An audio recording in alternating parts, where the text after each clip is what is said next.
Chers amis internautes, chers téléspectateurs, soyez les bienvenus au ministère. Raphaël, le ministère Organisation. Vous êtes dans l'émission J'y crois. J'y crois pourquoi? Pour parler du Seigneur de gloire, de justice. Pour parler de celui qui vous a créé, celui qui vous a formé de la poussière pour vous faire vivre cette terre des hommes. Nous sommes dans les temps difficiles et nous vivons dans les moments un peu spéciaux. Et c'est pourquoi nous avons voulu, par la grâce du Seigneur Jésus-Christ, vous convier, vous inviter à ce temps précieux dans cette mission qui s'appelle J'y crois. J'y crois parce que Christ a quelque chose pour toi. J'y crois parce que Dieu vous aime. J'y crois parce que Dieu veut vous donner encore la vie.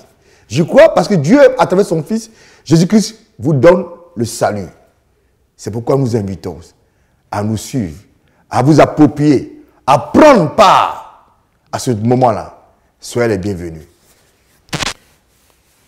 Oui, chers amis, je vous reçois cet après-midi en compagnie d'un homme de Dieu, d'un prophète, mais qui est un homme que Dieu a choisi, qui est le pasteur Anderson. Nous allons vous parler du Seigneur Jésus-Christ. Nous allons vous parler de Dieu. Nous allons parler de la Bible. Parce qu'il est écrit que dans la Bible, que celui qui croit en Dieu reçoit son salut. Et dans le monde dans lequel nous sommes, nous vivons, le livre le plus lu au monde, sur cette terre, c'est la Bible, c'est la parole de Dieu. Et nous allons nous entretenir ensemble avec vous.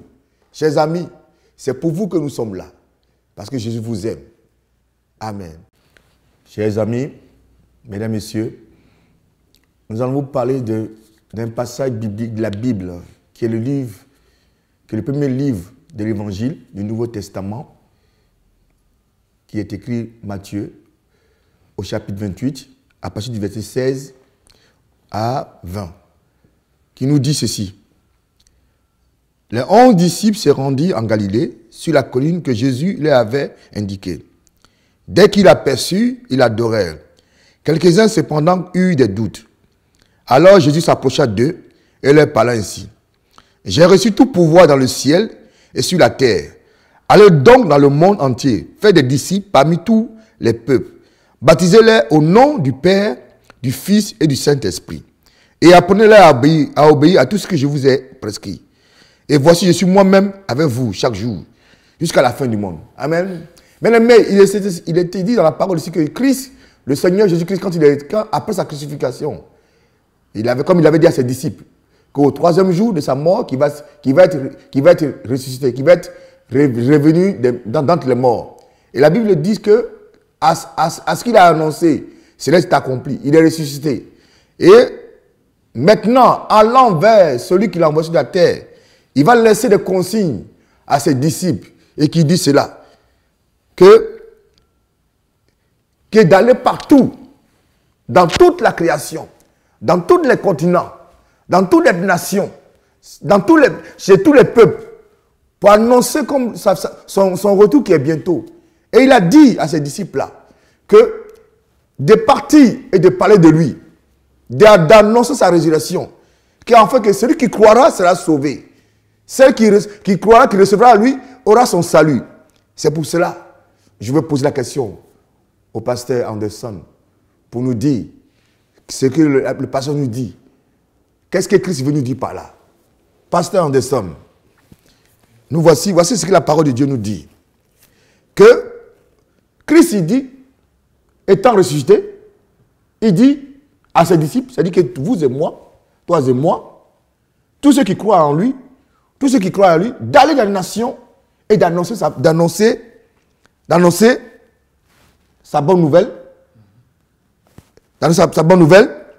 et de faire des disciples et de les baptiser au nom du Père Créateur, en son nom, au nom du Saint-Esprit, et d'enseigner l'obéissance. Et il dit qu'il sera avec tous ceux qui vont pratiquer cela. Qu'est-ce qu'il veut dire par là, Pasteur Anderson? Je veux bénir Dieu pour ta vie, pour ces instants que lui-même nous permet, qu'il nous donne cet après-midi de parler de lui parce que c'est vraiment pas facile de parler du Seigneur. Et je sais que son esprit est au milieu de nous et que lui-même va nous conduire. Et quand je lis ce texte, quand je lis surtout ces versets-là, du verset 16 au 20, et il y a quelque chose qui me revient d'abord. Au départ, les disciples n'ont pas cru. Ils n'ont pas cru, ils ont vu le Seigneur, mais ils n'ont pas cru. Pourquoi il y avait encore le doute en eux? Parce que pour eux,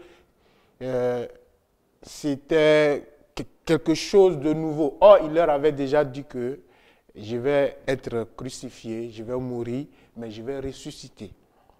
Et cette parole s'est accomplie, mais les disciples n'ont pas saisi ce phénomène-là qui venait de se produire devant eux. C'était un peu encore bizarre devant eux.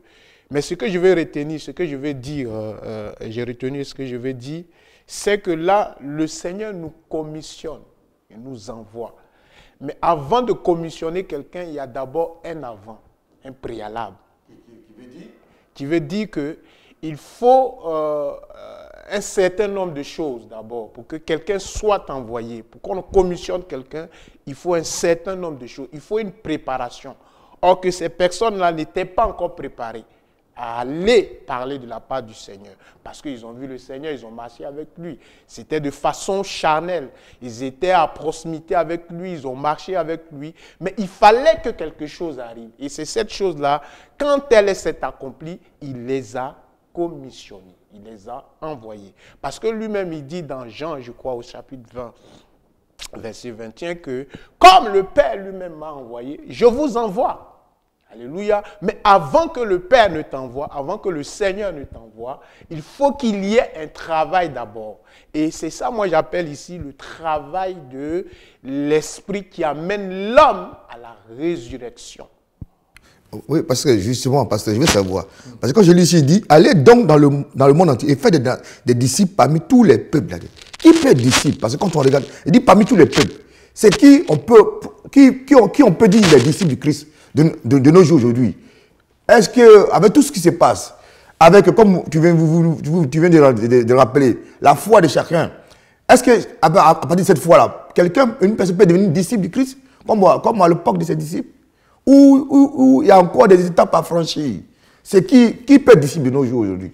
Souvenons-nous que quand le Seigneur de nuit a rencontré, comme on dit, Nicodème, il a dit une chose à Nicodème.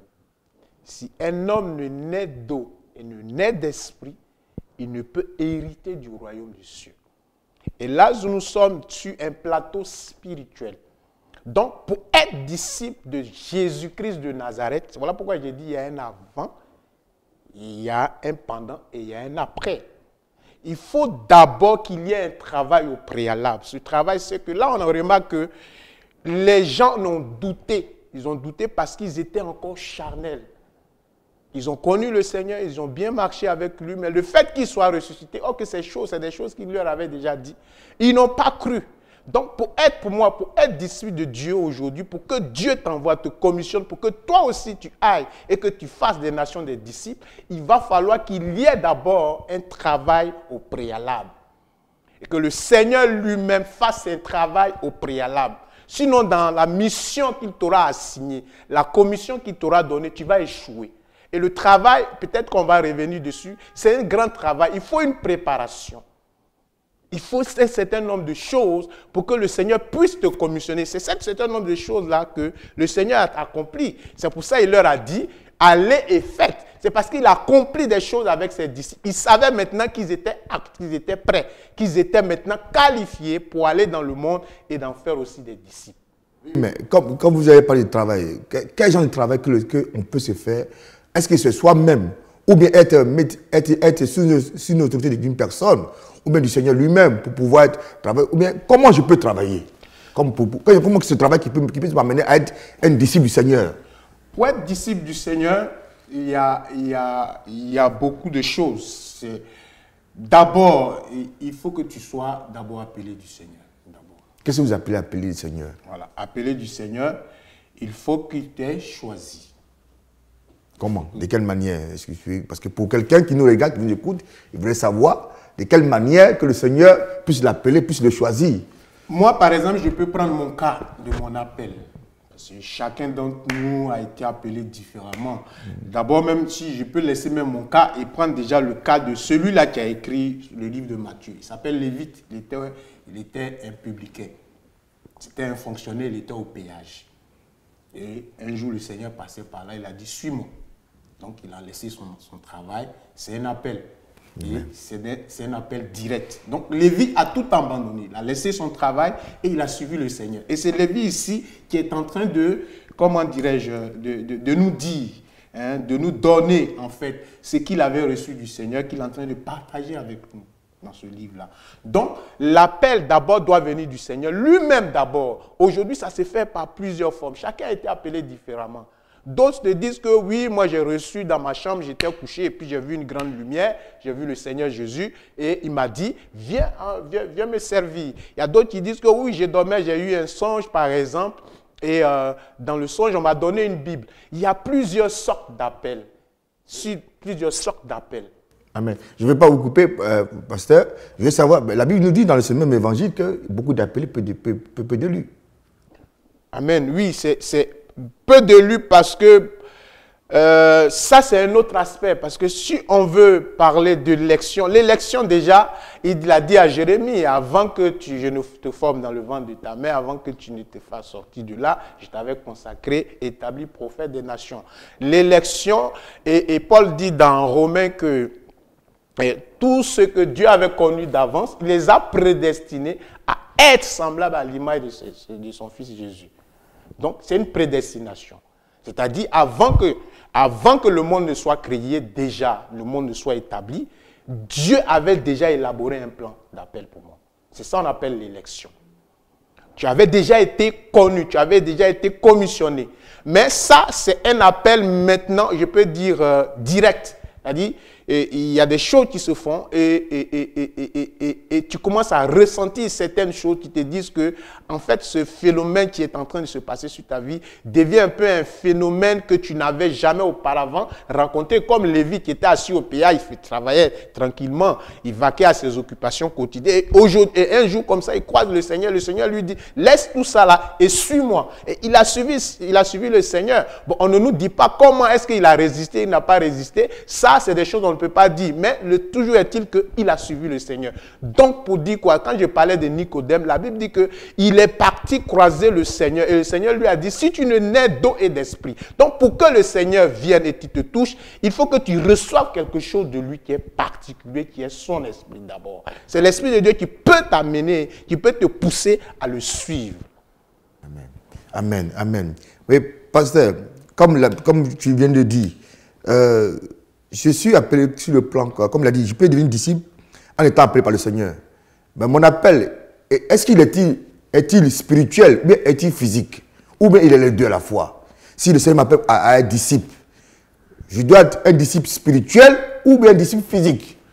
Comme ces disciples qui étaient avec lui, ils étaient spirituels ou ils étaient physiques? Pour comprendre, pour que le profane qui nous écoute, qui nous entend, puisse comprendre ce que le Seigneur veut dire par là, à être son disciple. Amen. Là où on se trouve dans Matthieu 28, là ils étaient encore physiques. Parce qu'il va leur dire, ne vous éloignez pas de Jérusalem. Vous allez attendre jusqu'à ce que vous receviez l'Esprit. D'abord, quand Dieu t'appelle, c'est ça que j'ai dit, il y a un avant, il y a un pendant et il y a un après. Ici, ils étaient encore physiques. Maintenant, quand il t'appelle pour que tu atteignes le niveau de disciple, il y a un travail. C'est là, maintenant, on peut parler que tu peux soit te mettre avec un homme de Dieu, tu peux te mettre dans une assemblée pour commencer à apprendre. Parce que disciple ici veut dire discipline. Il faut que tu sois discipliné. Il faut que tu suives une ligne de conduite. Il faut que tu suives certaines personnes qui ont été mandatées aussi, commissionnées, envoyées par le Seigneur. Et suivre une direction. Parce qu'on ne devient pas disciple un coup. On devient disciple. Disciple veut dire apprendre du Seigneur. Et faire comme le Seigneur. D'ailleurs, dans Jean chapitre 6, verset 40, la Bible dit que le disciple n'est pas plus grand que son maître, mais le disciple fera les choses comme son maître. tout disciple accompli fera les choses comme son maître. Donc un disciple, c'est quelqu'un qui vient d'abord physiquement et l'Esprit de Dieu qui l'aura reçu. Le mandat, la commission, c'est-à-dire l'équipement que le Seigneur lui aura donné, va certainement, comment dirais-je, améliorer sa marche avec lui. Et en ce moment-là, il peut maintenant lui aussi aller faire des disciples. Amen. Oui, amen. Chers téléspectateurs, internautes, vous écoutez bien le passage que nous parlons pour la gloire de Dieu. Parce que nous sommes vraiment dans les derniers temps. Et le Seigneur qui revient bientôt a besoin que vous soyez un disciple, homme comme femme. Et c'est pourquoi il le dit dans sa parole ici. Il dit, faites, allez donc dans le monde entier et faites des disciples parmi tous les peuples de la terre. Vous appartenez à un peuple d'où sortiront des disciples, peut-être vous-même, par la grâce de Dieu. Donc c'est pour ce passage-là, vous concerne autant que nous, autant tous ceux qui sont aussi près que loin. Donc il est important que nous puissions vous communiquer cela. Je suis content, je suis heureux que vous nous suivez à cet instant précis.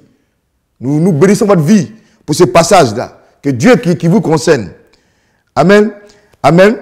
Il est dit aussi, et apprenez à obéir à tout ce que je vous ai prescrit. Le Seigneur nous dit cela. Apprenez à obéir.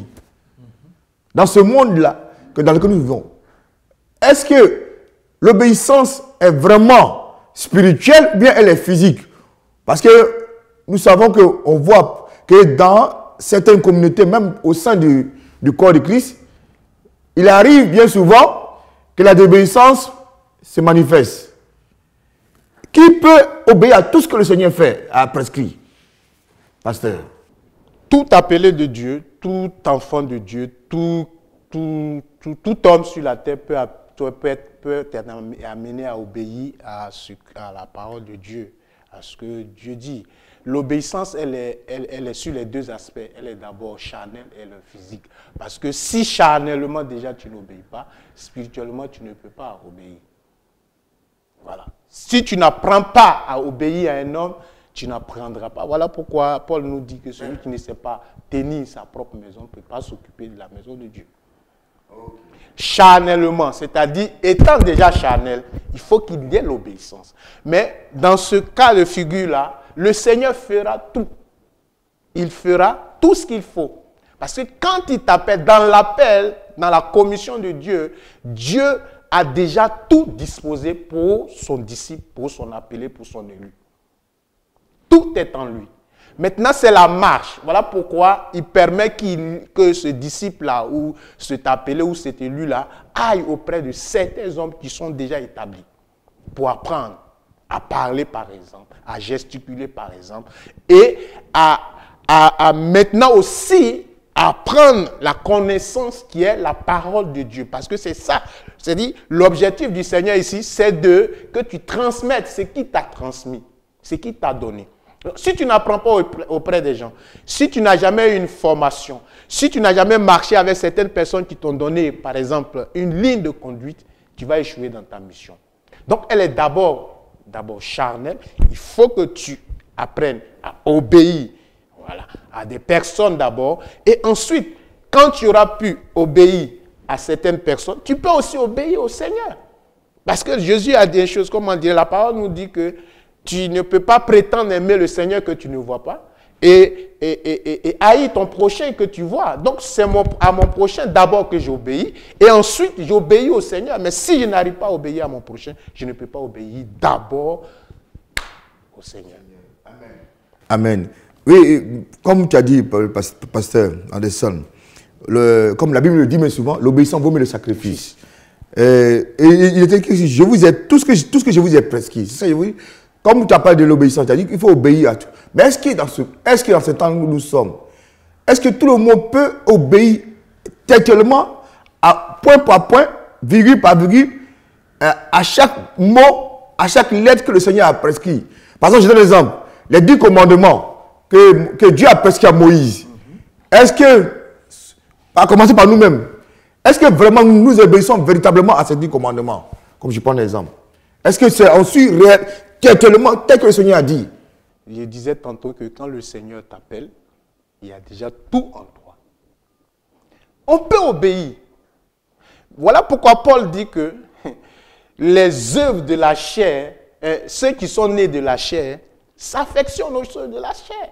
Ceux qui sont nés de l'esprit s'affectionnent aux choses de l'esprit. Maintenant, c'est pour ça qu'il dit il y a un avant, il y a un pendant et il y a un après. Dieu t'ayant appelé, te commissionne, te donne, t'équipe, il te donne des équipements. L'équipement qu'il te donne, c'est pour obéir à sa parole. C'est vrai qu'on est charnel, nous sommes des hommes. Il va falloir, parce que lui-même il dit dans sa parole que à cause de la parole que vous avez reçue, vous aurez des persécutions. C'est la parole, donc Dieu va te mettre à l'épreuve par rapport à la parole que tu auras reçue, que tu dois aussi aller communiquer aux autres. Aller enseigner, aller transmettre. Donc, tu auras des tribulations, tu auras des oppositions à cause de la parole que tu as reçue pour voir la disposition de ton cœur ou même pour voir si tu as vraiment capté ce qu'il t'a donné, si tu as vraiment saisi.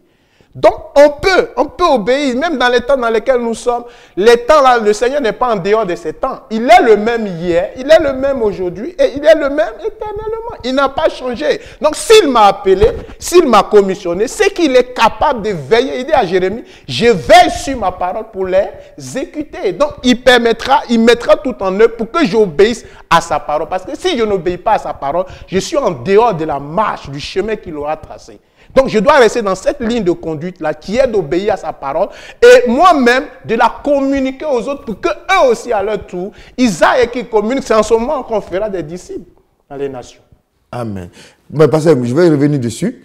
Il est écrit dans le livre de Jonas que Dieu avait demandé à Jonas d'aller à Ninive.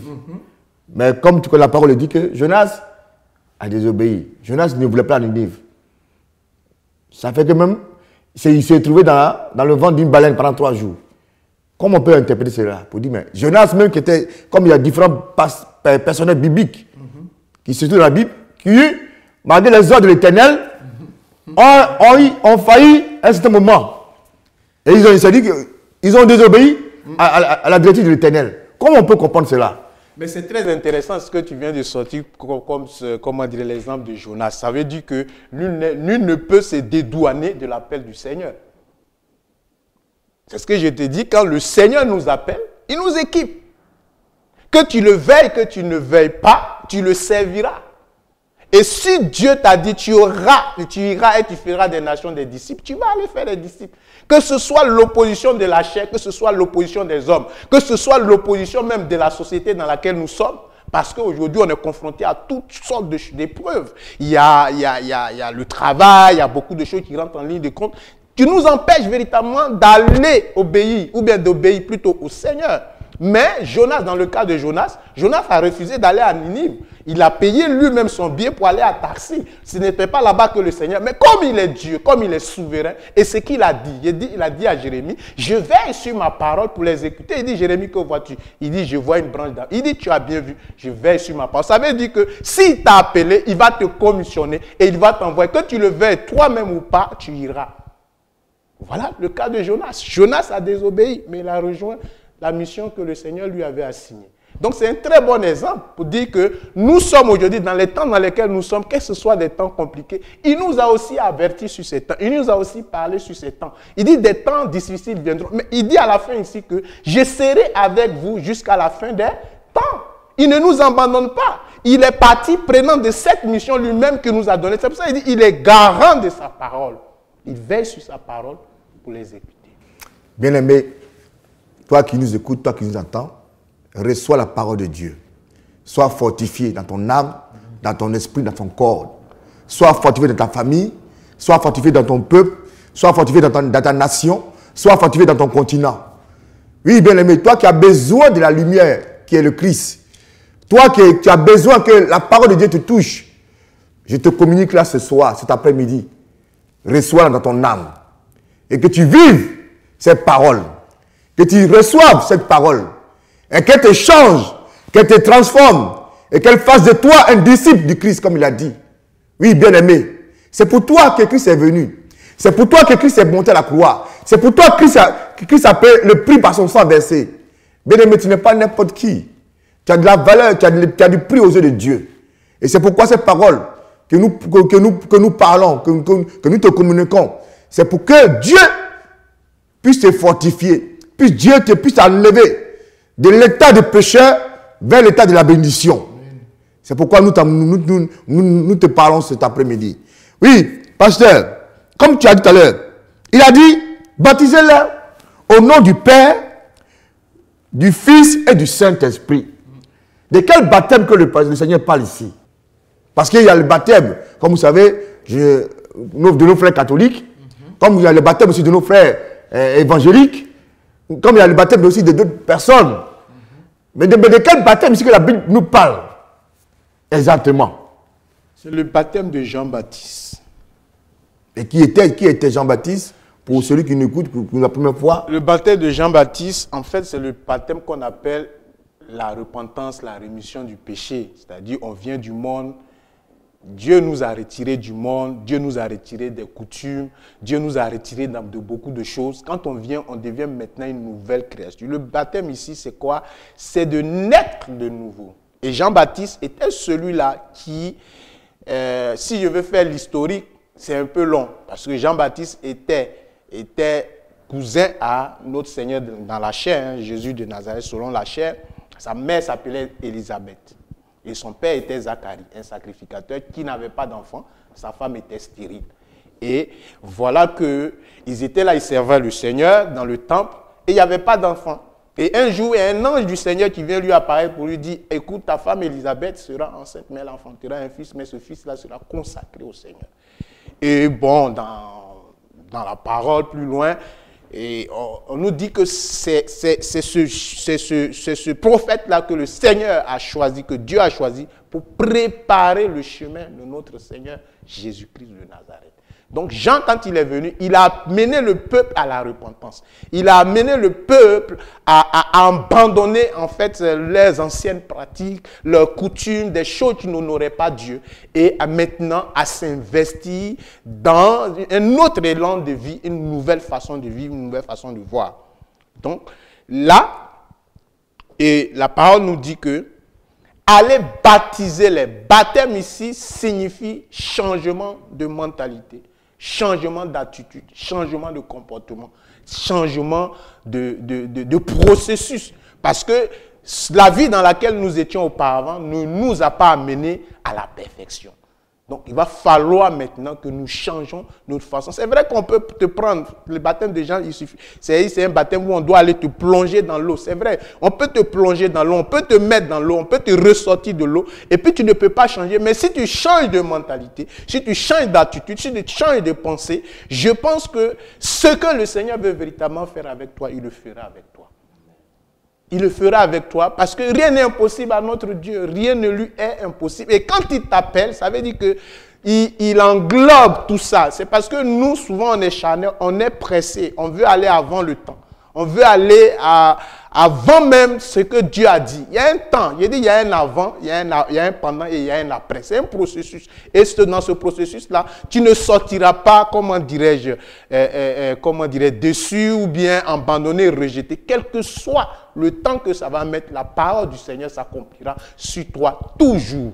Et elle arrivera à l'existence. Maintenant, à toi de savoir comment marcher. À toi maintenant de savoir t'approprier les personnes qu'il faut. Parce que Dieu ne qualifie pas tout le monde. C'est ce que tu as dit tout à l'heure. Il y a beaucoup d'appelés, mais peu d'élus.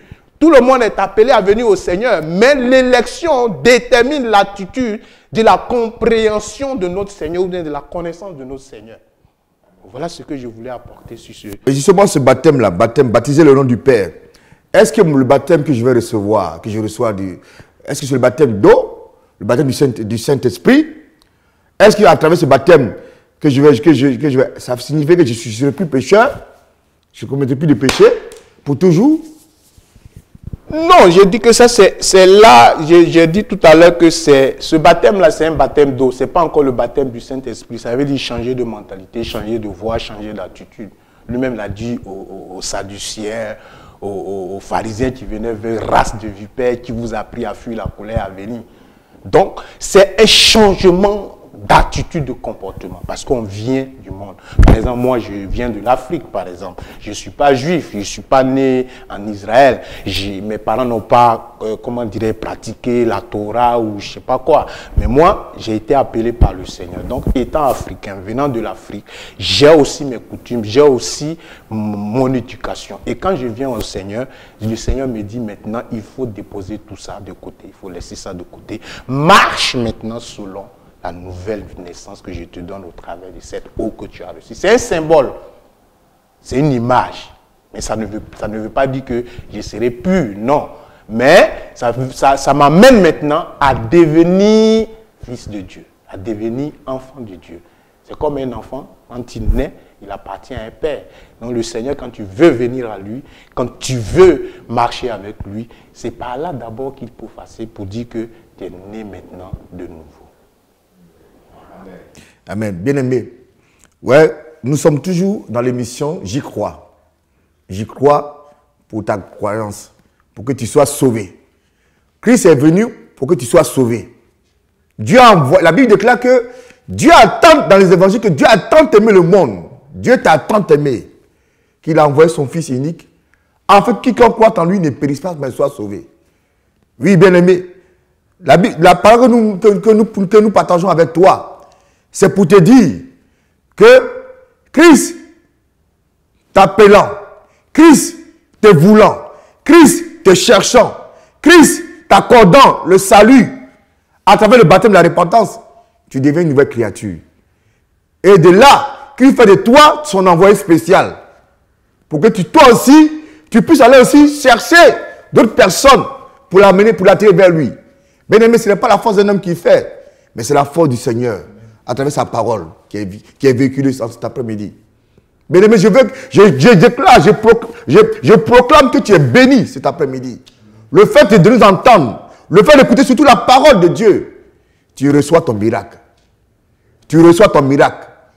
Tu reçois ton miracle. Oui, ton miracle de guérison. Ton miracle de prospérité. Ton miracle de délivrance. Ton miracle de mariage. Ton miracle de promotion. Ton miracle d'élévation. Ton miracle de succès. Ton miracle de joie. Oui, bien-aimé, reçois ton miracle. Ce miracle qui fait de toi une nouvelle créature de Dieu. Ce miracle qui fait de toi une nouvelle personne. Ce miracle qui fait de toi une nouvelle personnalité. C'est pourquoi cet après-midi, nous disons que tu es béni, bien-aimé. Nous disons que tu es béni. Oui, pasteur, il dit, voici, je suis moi-même avec vous chaque jour, jusqu'à la fin des temps. Il dit, moi-même, je suis avec vous. Comment il est avec nous, chaque jour? Comment il est avec nous, pasteur? Oui, bon, si je voulais parler peut-être à quelqu'un qui ne connaît pas le Seigneur, je ne sais pas quel langage je vais utiliser. Quand Dieu dit « je suis avec vous », ça veut dire qu'il se porte garde. Maintenant, Dieu n'est pas physique. Dieu, il est spirituel. C'est un être spirituel. C'est une entité dépourvue de corps. Ça, tu as besoin de d'abord passer, comme il a dit, baptiser par le baptême.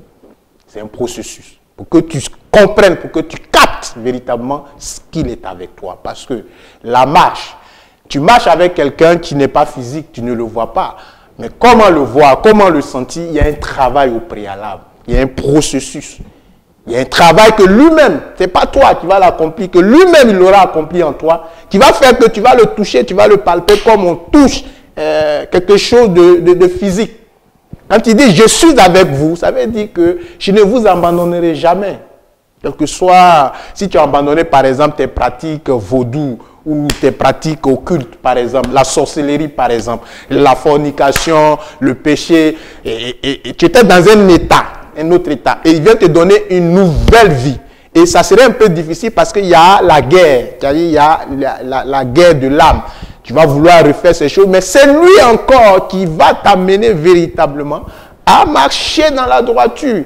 Mais ici, pour comprendre ça, il faut vraiment qu'il y ait un travail. Parce que nous sommes au stade il y a des personnes peut-être qui n'ont pas encore le Seigneur dans leur vie, qui ne connaissent pas le Seigneur. Je dis que si je devais te parler, ça veut dire que Dieu te dit qu'il ne t'en t'abandonnera pas. Tu ne le verras pas, mais il sera avec toi. Ce que tu auras demandé, il te l'accordera. Ce que tu auras recherché véritablement, il te le donnera.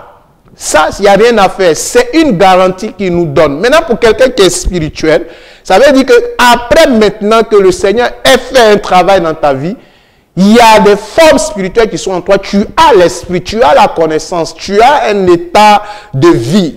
Tu as une présence avec toi qui te fait dire chaque jour que le Seigneur est avec toi. Et il y a des choses qu'il accomplit avec toi. Par exemple, quand quelqu'un qui est spirituel, vous imposerez par exemple les mains aux malades et les malades. Tu vas prier pour quelqu'un, les guérir. Ça, c'est une forme de présence de Dieu. Ça, c'est la manifestation de la présence de Dieu.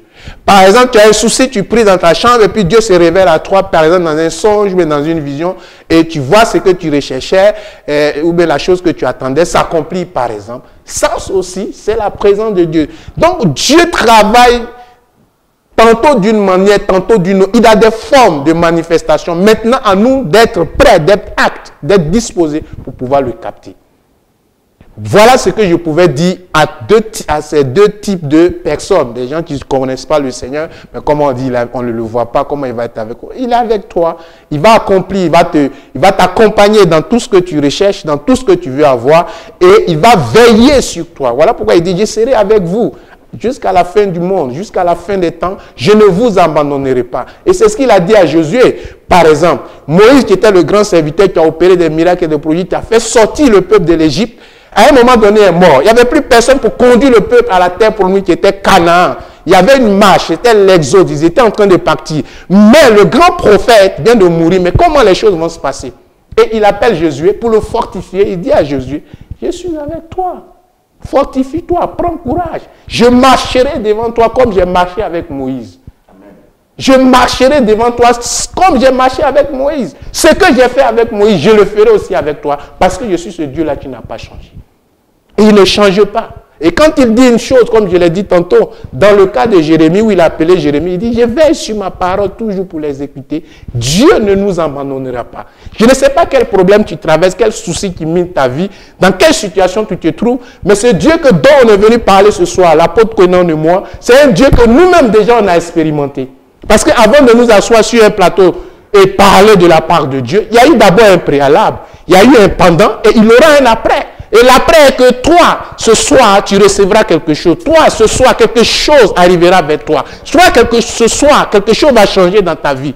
Parce que nous ne parlons pas d'un être, nous ne parlons pas de nous, mais nous parlons du grand Dieu. Et c'est celui-là qui te dit ce soir qu'il est avec toi jusqu'à la fin des temps. Voilà, homme de Dieu, ce que je voulais dire. Bien-aimé, toi qui as entendu ces paroles, toi qui veux faire un pas, Jésus qui fait des pas vers toi, toi qui veux connaître qui est ce Dieu-là, qui est ce Seigneur dont on parle tant, depuis des siècles, depuis des temps passés, des temps présents, même des temps à venir. Parce que c'est Dieu qui connaît ton avenir. Alors, si tu es d'accord avec moi, que tu fasses cette prière avec moi, répète après moi. Seigneur Dieu, je viens vers toi. J'ai entendu ta parole. Et je reconnais que je suis un pécheur. Je te donne ma vie, Seigneur. Lave-moi de tous mes péchés par ton sang. Accorde-moi ta grâce. Je fais de toi à partir d'aujourd'hui mon sauveur personnel. Seigneur, guide-moi et conduis-moi dans le nom puissant de Jésus. Amen. Oui, bien-aimé, après cette prière, si tu as envie que si tu as des besoins, un enfant de Dieu a toujours des besoins, n'a pas de problème.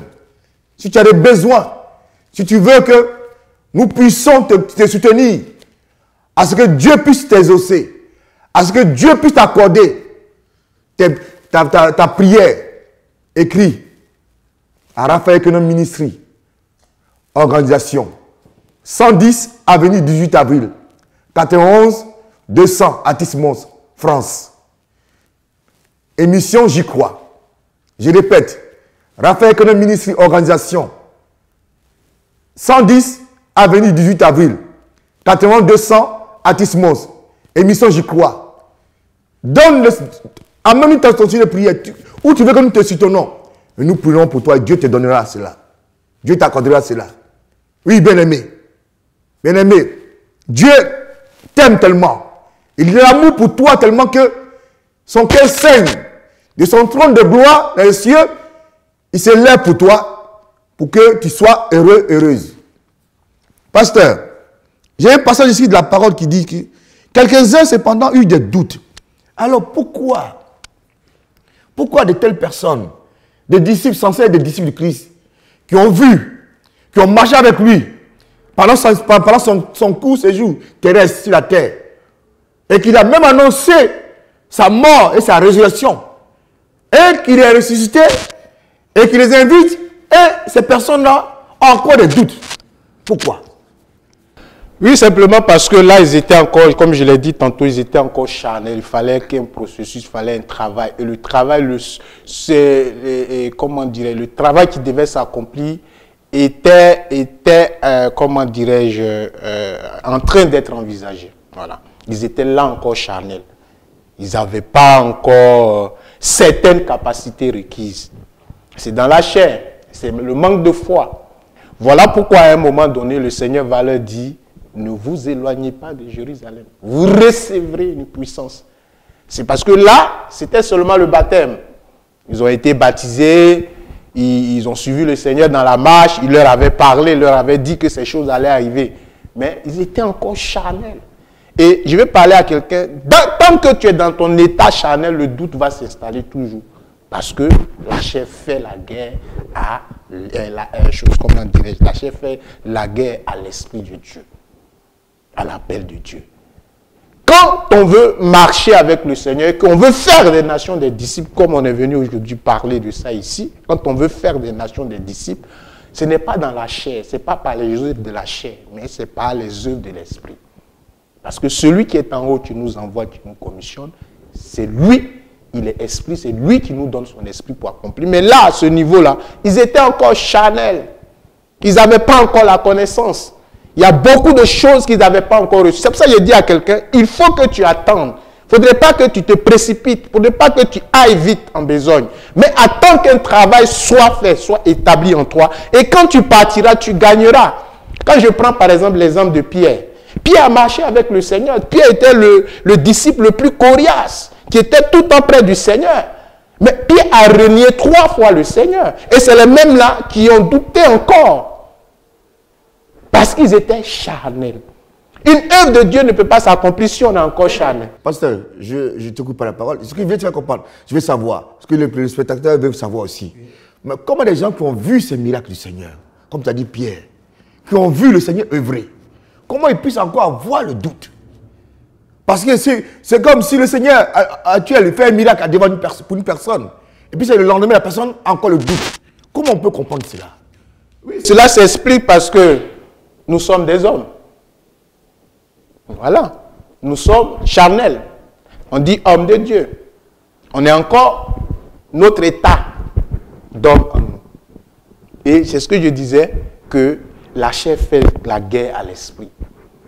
La chair s'oppose toujours aux choses de l'esprit. Voilà un cas palpable. Même de nos jours encore, on en trouve. Il y a certaines personnes qui vont rencontrer des serviteurs de Dieu qui, par la grâce de Dieu, que Dieu utilise dans la dimension prophétique, dans les miracles, dans les guérisons, mais qui n'ont pas de foi pour saisir leur miracle. Parce que l'état de la chair est là. Parce que l'état de doute est là. Pourtant, Jésus leur avait dit ces choses. Je vais mourir, je vais souffrir de la part des impies. Ils vont me clouer, mais le 3e jour, je vais ressusciter. Étant devant eux, ils ont douté. Mais ça, c'est quoi? C'est simplement la chair. C'est simplement l'état humain. Voilà pourquoi il a dit à Nicodème, il faut que tu naisses de nouveau pour que tu puisses hériter du royaume des cieux. Si tu ne nais pas de nouveau, tu ne peux pas comprendre ces choses. Même quand une chose viendra du Seigneur, que cette chose, tu vas la voir de façon, comment dirais-je, miraculeuse, tu ne croiras pas, tu vas douter, tu vas dire non, mais est-ce que ce n'est pas la sorcellerie? Il y a des gens de Dieu que Dieu utilise, par exemple. Il y a des choses qui se font, on croit encore que c'est du fétichisme. Or que Dieu est puissant pour accomplir ces choses. Qu'est-ce qui est étonnant de la part du Seigneur? Rien. Mais on doit quitter dans cet état-là de charnel, cet état d'homme. Nous devons revêtir maintenant l'homme spirituel pour comprendre ces choses. Moi, je dis simplement que c'est parce qu'ils étaient encore dans la chair.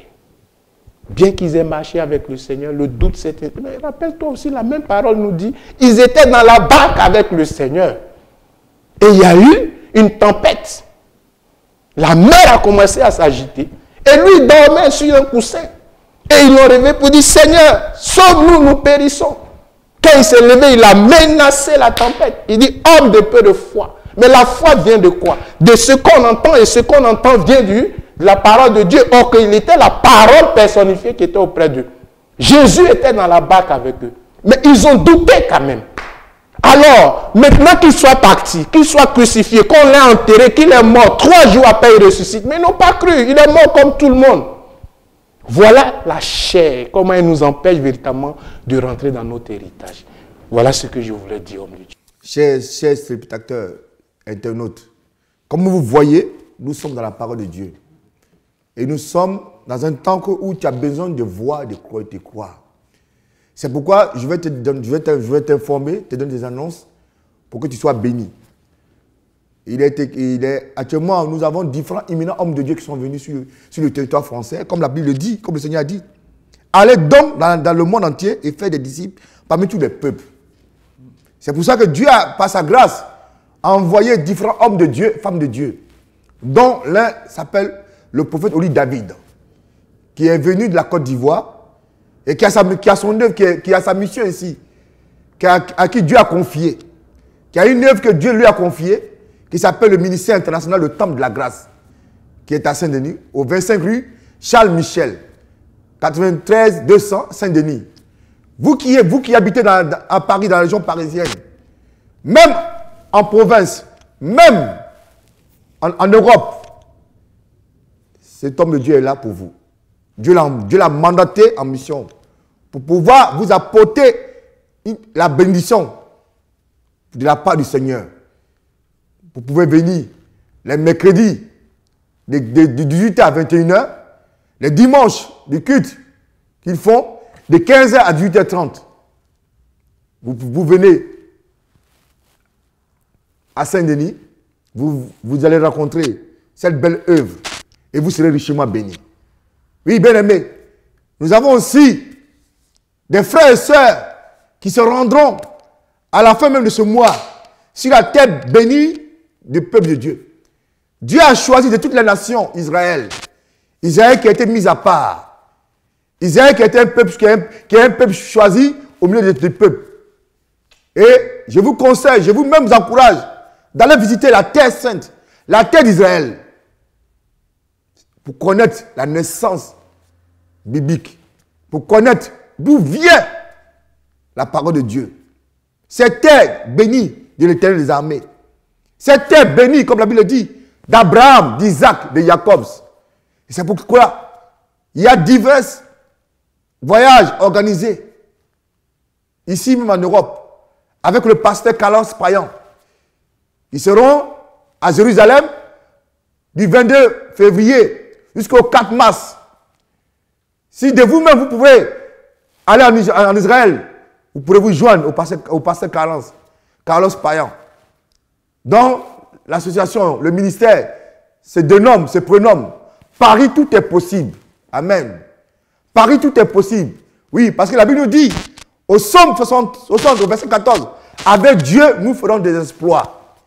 Donc, l'association, le ministère, dirigé par l'homme de Dieu, le pasteur Carlos Payan, se rendra en terre sainte, en Israël, à Jérusalem, du 22 février jusqu'au 4 mars. Vous pouvez être du voyage et vous serez richement bénis. Frères et sœurs, vous serez richement bénis. Vous pouvez prendre contact avec Paris, tout est possible. Sur les réseaux sociaux. Et vous pourrez avoir tous les détails de ce voyage.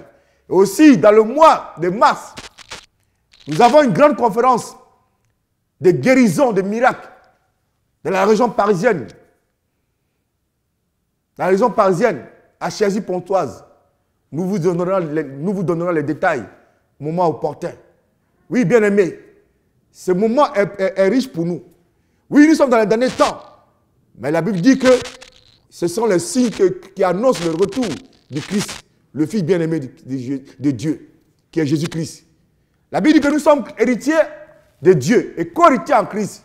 Parce que Christ est notre aîné. Jésus est notre un autre majeur.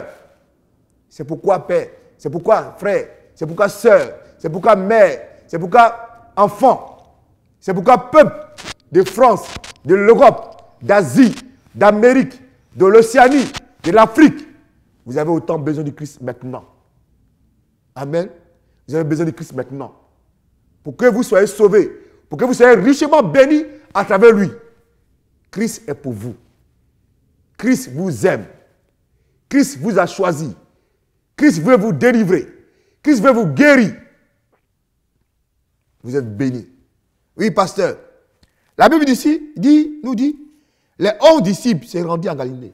Donc, ça veut dire que, est-ce que ça veut dire que les disciples à celui sont limités aux 11 ou bien il faut continuer? Pourquoi le Seigneur ne s'est pas limité aux 11 disciples qu'il avait fait? Même les 12, comme on dit, la Bible nous parle des 12 disciples. Pourquoi le Seigneur ne s'est pas limité à eux? Pour dire, bon, voilà, moi j'ai eu mes 12 disciples, j'en ai plus besoin. Et pourquoi il dit encore, malgré ces 12 disciples, même ces 11, comme la parole dit, il demande encore de continuer à faire des disciples. Pourquoi? Je bénis Dieu pour ta vie encore. Et ce passage est tellement très clair et très simple. Ils étaient 12 au départ, quand il les a appelés. Et ici, on remarque qu'ils sont devenus 11. Donc, il y a eu problème quelque part. Ça veut dire qu'il y a un qui a abandonné la mission. Mais le Seigneur a choisi les 12 pour, en fait, les communiquer quelque chose. Dieu a choisi Israël. Israël en premier. Il a choisi d'abord Abraham. Au travers d'Abraham, il a dit, je te bénirai et je ferai de toi une source de bénédiction. Les nations seront bénies en toi. Donc Dieu choisit en fait un groupe de personnes. Et ici, le chiffre 12 symbolise aussi les 12 tribus d'Israël. Et là, il y a 11, parce qu'il y a un qui a abandonné la mission. Et ici, la Bible dit que les 11 disciples allaient en Galilée. Oui, certainement, il a besoin toujours de certaines personnes, non pas que ces personnes-là sont qualifiées, mais Dieu se sert toujours d'une catégorie de personnes. Il déverse sa grâce, il déverse son onction, il déverse sa puissance pour que ces personnes aillent aussi communiquer cette puissance qu'ils ont reçue, cette instruction qu'ils ont reçue à d'autres. Voilà pourquoi il ne s'est pas arrêté aux 11. Bien que le 12e étant mort, après l'avoir trahi, Judas d'Iscario, l'ayant trahi, est mort, les 11 qui sont restés là, cela n'a pas empêché le Seigneur de déverser sa grâce, de déverser son onction, de déverser son amour, de déverser sa force en eux pour que eux aussi, de leur côté, aillent transmettre ce qu'ils ont reçu de lui. Donc, le Seigneur ne s'est pas limité aux 11. Il a élargi la mission aujourd'hui à tout le monde. Donc, où que tu te trouves, où que tu te sois, ne te minimise pas. Ne crois pas que toi, Dieu ne peut pas t'utiliser. Dieu utilise tout le monde. Dieu commissionne tout le monde. Dieu envoie tout le monde. Ce n'est plus arrêté à une catégorie de personnes, mais aujourd'hui, la grâce est départie sur toute personne. Maintenant, c'est de se lever. Et je voulais lancer un appel à tous les enfants de Dieu aujourd'hui qui sont assis, qui sont refroidis, qui n'œuvrent pas encore pour le Seigneur. Nous devons nous lever, nous devons partir parce que le but de cette émission, c'est de quoi? C'est d'aller, c'est-à-dire de proclamer l'évangile, d'amener les enfants de Dieu à Dieu, de les envoyer, de leur dire que c'est le temps qu'il faut se lever véritablement pour aller retirer en fait les brebis perdues qui sont encore en train d'errer, soit dans le monde, soit dans certaines choses. Voilà ce que je voulais dire. Donc, Dieu ne s'est pas arrêté, le Seigneur ne s'est pas arrêté au 11. Il a déversé sa grâce. Elle est départie sur tout le monde. Et il parle du monde entier. Du 12, 11, et aujourd'hui, c'est reparti sur le monde entier. Pasteur, comme sur votre parole, nous allons prier pour ces personnes qui doutent, ou bien qui ont perdu la foi, ou bien qui ont abandonné la main du Seigneur. Que Dieu les restaure, que Dieu les ramène vers le cœur. Priez le Seigneur. Oh Père, nous te bénissons, nous te rendons gloire, nous t'élevons ton saint nom, ta puissance, ta gloire. Tu as dit le royaume ne consiste pas seulement en paroles, mais en puissance, Seigneur. Je veux prier ce soir pour nos frères, pour nos sœurs qui sont refroidis, Seigneur, par une quelconque histoire, un problème quelconque, une situation quelconque, Seigneur. Oui, Père, je veux que toi, Papa, tu donnes vie à toutes choses. Communique ta grâce, communique ton onction, communique ton autorité. Communique ta force à ces personnes, Seigneur, qu'au travers cette émission, Seigneur, ceux-là même qui étaient refroidis, ceux qui ont perdu le zèle, Seigneur, que le zèle de ta maison les dévore au nom de Jésus. Seigneur, ramène-les à toi, Seigneur. Ramène-les dans le droit chemin et équipe-les comme tu nous as envoyés ce soir pour aller parler à tes enfants, pour aller faire des nations des disciples, Seigneur. Nous voulons être nombreux, Seigneur, dans cette mission que tu nous as accordée. Nous voulons être nombreux, Seigneur, à te servir dans les nations. Nous voulons révolutionner l'évangile, Seigneur. Nous voulons révolutionner les vies, Seigneur. Nous voulons changer le temps des choses, car nous voyons que le monde est en train d'aller à la dérive. Père, je te prie de les toucher là où ils sont. Au nom puissant de Jésus de Nazareth.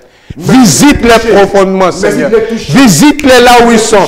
Toi seul les connais. Nous ne les connaissons pas, mais toi tu les connais, Père. Là où ils se trouvent, là où elles se trouvent, là où le serviteur, le prophète, l'apôtre, le pasteur, le docteur, l'évangéliste se trouve et refroidit, Seigneur, que ton esprit descende sur lui. Seigneur, s'il n'y avait plus la foi, augmente la foi. Seigneur, apporte le réveil dans cette nation. Apporte le réveil dans cette nation qui est la France. Car, Père, oui, il y a un manque à gagner, Seigneur. Nous te bénissons, nous te rendons gloire, parce que nous savons que ce soir, quelque chose s'est passé dans la vie de mon frère, quelque chose s'est passé dans la vie de ma soeur, quelque chose se passe, Seigneur.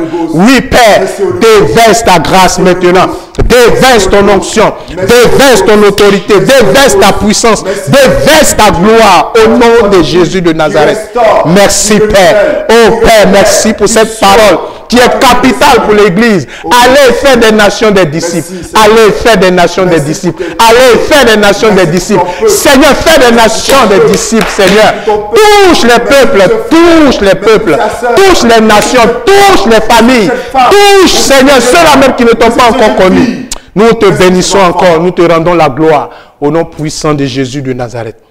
Merci, Père. Toi qui as besoin d'une touche spéciale de guérison, je proclame que tu es guéri de ton cancer. Je proclame que tu es guéri du VIH. Je proclame que tu es guéri du diabète. Je déclare que tu es guéri de l'arthrose. Je déclare que tu es guéri de la surdité. Je déclare que tu es guéri du mal de dos. Je déclare que tu es guéri de l'infirmité. Je déclare que tu es guéri du diabète. Je déclare que tu es guéri du cancer de foie. Je déclare que tu es guéri de la stérilité. Je déclare que tu es guéri de l'infirmité. Je déclare que tu es guéri de toutes sortes de maladies. Toute maladie sort de ton corps maintenant. Toute maladie sort de ton corps maintenant. Toute maladie te libère. Toute maladie te libère. Toute maladie te lâche maintenant au nom de Jésus. Je proclame ta guérison. Je proclame ta guérison. Au nom de l'Éternel des armées, au nom de Jéhovah Rapha, je proclame que tu es guéri. Je proclame que tu te lèves de ton lit d'hôpital. Je te proclame que tu te lèves de ta chaise roulante et que tu marches pour la gloire de Christ. Je proclame que tu entends bien par tes oreilles qui étaient infimes. Je proclame que tu parles, que ta voix ressort maintenant au nom de Jésus. Je proclame cela maintenant. Je proclame cela maintenant. Je proclame cela maintenant. Que tu reçois ton miracle de guérison. Où que tu te trouves. Tu te lèves et tu marches. Et tu témoignes de la part du Seigneur Jésus-Christ. Je proclame totalement que la maladie sort de ton corps. Je proclame cela maintenant. Au nom puissant de Christ. Reçois ta guérison. Reçois ta guérison homme. Reçois ta guérison femme. Reçois ta guérison jeune homme. Reçois ta guérison jeune fille. Je reçois ta guérison enfant. Tu es guéri maintenant. Tu es guéri maintenant. Tu es guéri maintenant. Tu es guéri maintenant. Tu es guéri maintenant. Le Saint-Esprit te guérit. Il guérit ton être intérieur. Il guérit ton être intérieur. Reçois ton miracle de guérison. Reçois ton miracle maintenant. Lève-toi et marche. Lève-toi et témoigne de la part de Dieu. De la part du Seigneur Jésus-Christ. Reçois ton miracle de guérison.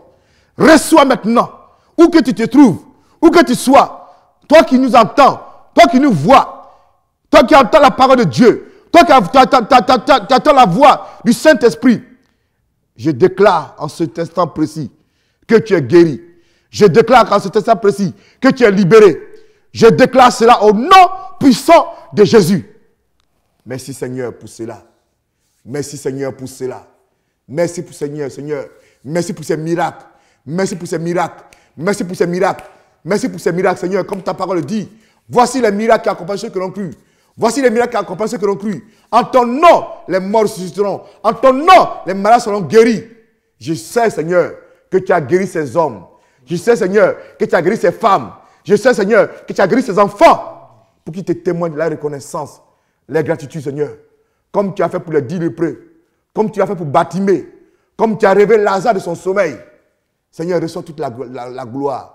Toute la gloire t'appartient. Toute la gloire t'appartient. Te disons merci, Seigneur, pour cela. Oui, bien-aimé. Oui, tu es au ministère, Raphaël Queneau, ministère d'organisation. C'est un ministère d'évangélisation, de guérison, de miracles. Le ministère a été suscité par le Seigneur Jésus-Christ pour que la gloire lui revienne. C'est pourquoi, bien-aimé, par ton soutien, tu peux apporter ton soutien spirituel, ton soutien humain, ton soutien matériel, ton soutien financier à ce ministère-là, qui est fait pour toi, qui est fait pour honorer le Seigneur Jésus-Christ. Ce ministère n'est pas fait pour un homme, mais il est fait pour donner gloire à Dieu, à travers sa parole, à travers les signes de la parole qui accompagnent ce ministère. Les signes de miracles, les signes de guérison, les signes de résurrection.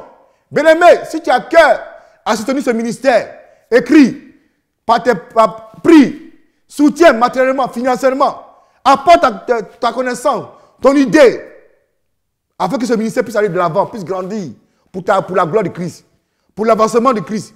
Si tu veux inviter les hommes de Dieu aussi à travers ce ministère, écrit à Raphaël Queneau Ministry, organisation, 110 avenue du 18 avril 91 200 Atis-Mons.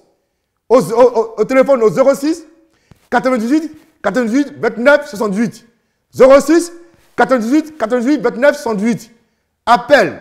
Si tu veux, nous puissions te rendre visite dans ta communauté. Si tu es un homme de Dieu, tu es une femme de Dieu, nous puissions aussi te rencontrer pour parler de Dieu, pour honorer Dieu, pour glorifier le nom de Christ, pour avoir la démonstration de la puissance de Dieu, la parole de Dieu. Écris, soutiens-nous, apporte par ta prière, par ton soutien humain, matériel, financier, à l'avancement de l'œuvre de Dieu. C'est pourquoi, bien-aimé, je t'ai béni d'avance. Je dis merci pour ton soutien. Je te dis merci pour ton soutien. Je te dis merci pour ton soutien. Et que Dieu se souvienne de toi. Que Dieu t'apporte la paix dans ton foyer, dans ta vie. Que tout ce que tu as entrepris en cette année 2015, que tu réussisses au nom de Jésus-Christ. Bien-aimé, pasteur, voici ce que le Seigneur nous a dit. Tout a été dit dans ce passage biblique, dans ce chapitre de l'évangile de Matthieu, dans ce verset 16 à 20. Qu'est-ce qu'on peut retenir dans tout cela? Et qu'est-ce qu'on peut dire? Moi d'abord, ce que je retiens ici, dans un premier temps, c'est que le Seigneur a un besoin. Les temps dans lesquels nous sommes, ce n'est pas des temps qui échappent le Seigneur. Il connaît ces temps. Et le Seigneur veut que nous allions et que nous fassions des nations des disciples. Que nous nous lévions. Ce soir, je veux dire que le Seigneur nous interpelle à l'évangélisation. Nous interpelle à aller gagner des âmes. À les retirer, comment dirais-je, ces brebis perdues là, qui sont dans le monde, qui sont dans certaines choses, que nous les ramenons à Christ. Voilà ce que je pouvais dire ce soir. Et ce que je veux surtout souligner, que le royaume de Dieu ne consiste pas seulement en paroles. Ce que nous sommes venus dire ce soir, ce n'est pas du blablabla, mais c'est la puissance de Dieu. Et c'est celle-là qui va t'amener à aller évangéliser. C'est celle-là qui va t'accompagner dans ta démarche. Ce n'est pas moi, ce n'est pas l'apôtre Kenon, mais c'est la puissance de Dieu. Ce soir, si Dieu a permis que nous soyons là, c'est qu'il a accompli quelque chose. Parce que Dieu, quand il dit quelque chose, il veille sur sa parole pour l'accomplir. Donc là où tu es, dis-toi que tu es amené à faire des disciples. C'est ce que le Seigneur voulait te dire ce soir. Voilà ce que je voulais apporter, homme de Dieu. Et merci pour la parole que tu m'as donnée. Bien-aimé, nous voulons te dire merci pour ce temps que tu as eu le privilège de nous accorder, cette grâce que tu nous as fait de nous apporter ton attention. Nous voulons encore te bénir, nous te bénissons. Père, nous te remercions pour ce moment. Nous rendons gloire à ton nom puissant, par la grâce de ton Fils Jésus-Christ. Nous savons que tu es fidèle dans ta parole, Seigneur. Nous savons que tu manifestes ta parole par tes signes, Seigneur. Et nous croyons, Seigneur, que tu continues à agir, Seigneur. Car la Bible dit que tu n'as pas changé, tu es le même hier, aujourd'hui, éternellement. C'est pourquoi, Père, nous te rendons gloire. Père, merci. Merci, Père. Merci, Père. Garde tes enfants. Bénis, Seigneur, tes enfants qui nous ont écoutés, qui nous ont vus, Seigneur, qui vont nous écouter, Seigneur, et qu'ils soient dans ta maison. Oui, c'est pourquoi je te donne gloire, Seigneur, et que le nom de Christ soit élevé. Au nom de Jésus. Amen. Bye bye. Que Dieu vous garde. Nous nous disons à très bientôt. Bye. C'était l'émission J'y crois. Soyez bénis. Amen. Bien-aimés, je veux vous remercier. Vous avez suivi l'émission J'y crois au sein du ministère Raphaël Kenon Ministry Organisation. Je veux vous remercier pour ce temps que vous avez voulu nous accorder à votre humble serviteur et à mon invité. Nous sommes là pour parler que de Dieu, de Jésus.